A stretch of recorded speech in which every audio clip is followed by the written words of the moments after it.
నమస్తే, నేను సిరి.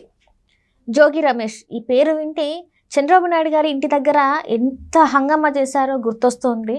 అయితే ఇప్పుడు ఇన్ని రోజులు ఆయన వైసీపీ పార్టీలో ఉన్నారు. అయితే ఇప్పుడు సడన్గా టీడీపీ వైపు తన కన్ను పడింది. అంటే ఇప్పుడు టీడీపీలోకి చేరాలి ఎట్లయినా చేసి, ఎందుకంటే ఈ కేసుల నుంచి తప్పించుకోవాలని చెప్పి చూస్తున్నట్టు కూడా మనకి కొంత సమాచారం అయితే ఉంది. మరి ఇప్పుడు టీడీపీలోకి జోగి రమేష్ని ఆహ్వానించినందుకు టీడీపీ అధినేత సిద్ధంగా ఉన్నారా అనే అంశం అయితే చర్చనీయాంశమైంది.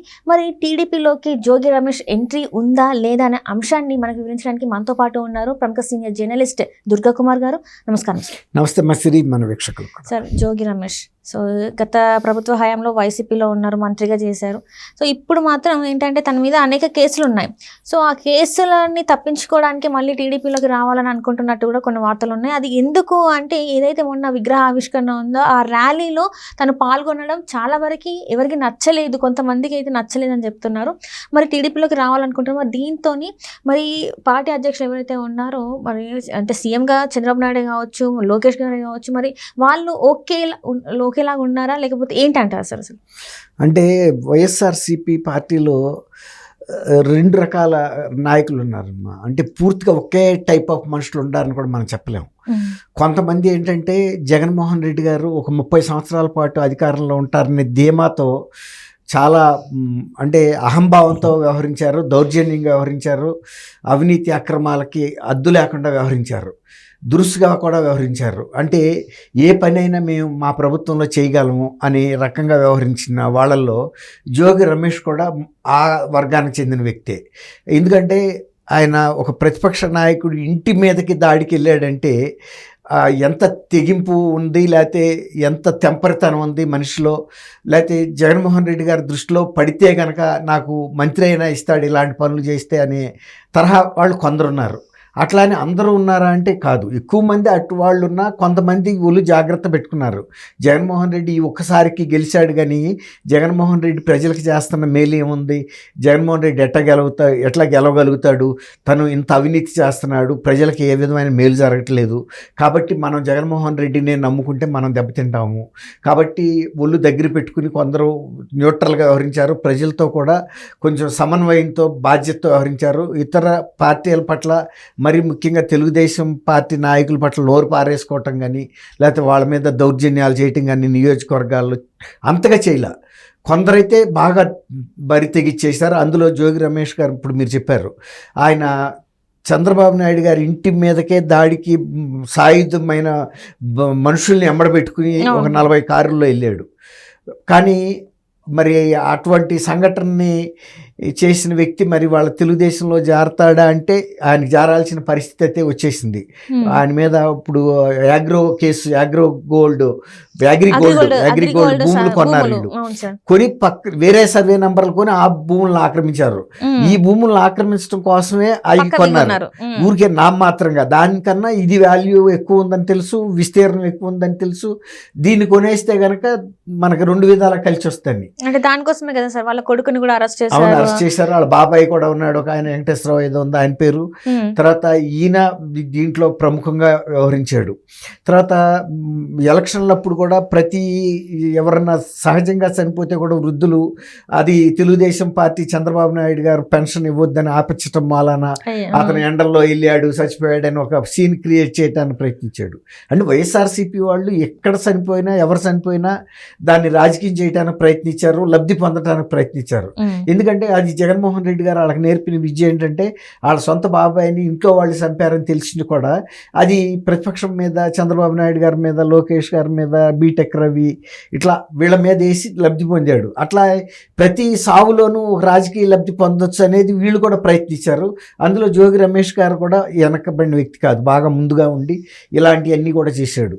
అయితే మొన్న నూజివీళ్ళు అనుకుంటాను గౌతు లచ్చన్న గారి విగ్రహ ఆవిష్కరణ జరుగుతుంది. గౌతు లచ్చన్న గారి మనవరాలు గౌతు శిరీష అని, గౌతు శివాజీ వాళ్ళ అబ్బాయి కూతురు అమ్మాయి, ఈమె మొన్న పలాస నుంచి ఎమ్మెల్యేగా కూడా గెలుపొందింది.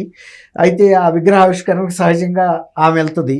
తర్వాత జిల్లా మంత్రిగా కొలుసు పార్థసారథి గారు కూడా వెళ్తున్నారు. అయితే ఈయన మరి అదే కారులో ఎక్కాడని చెప్తున్నారు. మరి ఎక్కువ ఉండొచ్చు, ఎందుకంటే తను కూడా ఒక బీసీ వర్గానికి చెందిన వ్యక్తి కాబట్టి ఏదో ఒకటి వీళ్ళతో కలిసి తిరిగితే కొంత వే క్లియర్ అవుతుంది, తెలుగుదేశం తెలుగుదేశంలో వెళ్ళటానికి అనే ప్రయత్నం మీద ఎల్లుండొచ్చు. నిజానికి ఆయన ఇప్పుడు మైలవరం వైఎస్ఆర్సీపీ ఇన్ఛార్జిగా కూడా పెట్టారు. అవును సార్. అయితే ఇంకోటి ఏంటంటే మనం ఇక్కడ గమనించాల్సింది, వైఎస్ఆర్సీపీకి గతంలో మైలవరం ఎమ్మెల్యేగా ఉన్న వసంత కృష్ణప్రసాద్ గారితో కూడా ఈయన చాలా విభేదాలు ఉన్నాయి. విభేదాలు ఉండడం కాకుండా అక్కడ చేసి ఆ నియోజకవర్గంలో కొన్ని అక్రమ మైనింగు, ఇసుక ఇలాంటివన్నీ చేశాడు, మట్టి మైనింగ్లు. ఇది వసంత కృష్ణప్రసాద్ గారికి చెడ్డ పేరు వస్తుందనే ఉద్దేశం మీద ఆయన దాని మీద సీఎం కూడా ఫిర్యాదు చేసినా కూడా సీఎం దృష్టిలో ఫిర్యాదు కూడా తీసుకోవాలా, వాళ్ళు సీరియస్గా తీసుకోవాలా. వసంత కృష్ణప్రసాద్ గారి బాధ ఏంటంటే ఇతను చేసే పని మూలన అతను వేరే నియోజకవర్గం పెడ నుంచో ఎమ్మెల్యేగా ఉన్నాడు ఆయన, కానీ ఇక్కడ నియోజకవర్గం వ్యవహారాల్లో అంతకుముందు చేయటం వలన ఇక్కడ ఇన్ఛార్జిగా ఈయన్ని డిస్టర్బ్ చేస్తున్నాడు. అది ఈయనకి పరువు నష్టం జరుగుతుంది, పరపతి దెబ్బతింటుంది, పార్టీ ప్రతిష్ట దెబ్బతింటుంది. అందువల్ల ఈయన జగన్మోహన్ రెడ్డి గారి దృష్టికి కూడా తీసుకెళ్ళాడు. జగన్మోహన్ రెడ్డి గారి ఉద్దేశం ఏంటంటే వసంత కృష్ణప్రసాద్కి చక్కగా ఉండాలని ఈయన కావాలని ప్రోత్సహించాడు.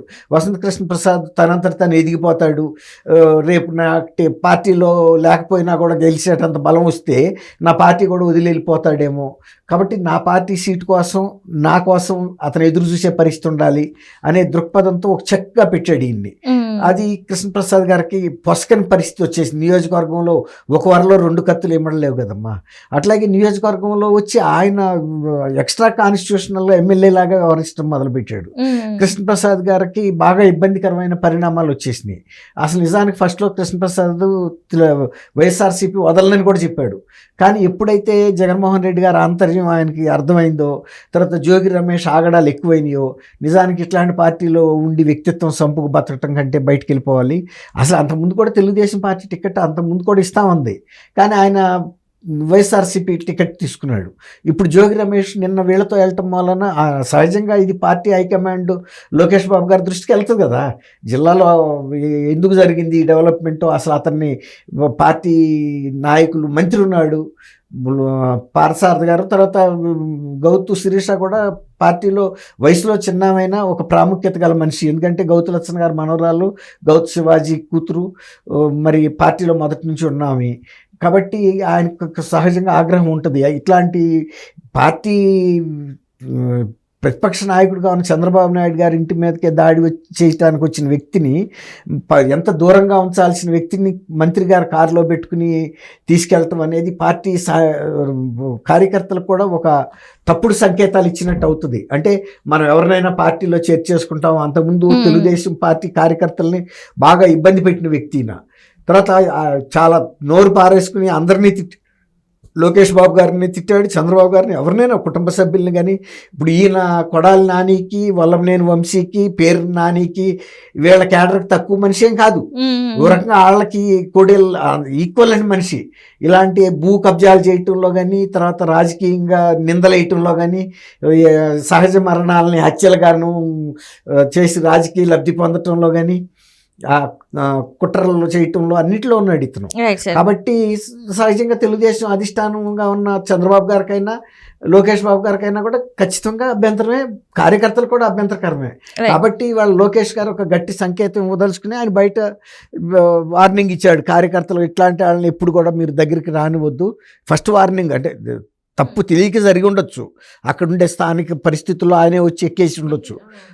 ఎందుకంటే తను ప్రొజెక్ట్ చేసుకోవడానికి తెలుగుదేశం కార్యకర్తల ముందు మీకు నాయకులతో కూడా నాకు సన్నిహిత సంబంధాలు ఉన్నాయి అని చెప్పుకోవడానికి చేస్తారు ఇలాంటివి.